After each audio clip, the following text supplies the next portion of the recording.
چقدر بهت گفتم عینک بهت میاد؟ تازه شبیه ساسی شدی. آفرین لیلا. چندیمه دیگه کلمبو. زنجیری. آفرین لیلا. به به اسپری خوشبو کننده دهان. برو دل شکستمون. با پای خودتون به صحنه جرم برگشتی. نه ایسکو مترو بود، خط عوض کردی. آقای حنایی چرا این 5 سالی که من نبودم شبیه آقای واحدی شدی؟ آره صبح بخیری را.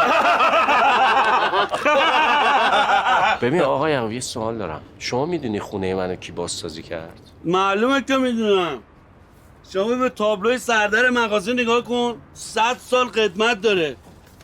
تأسیس 1303. در نزن بابا. 100 سال پیش کسی موزه این شهرک رو نخورده بود که بخواد ساخته شه.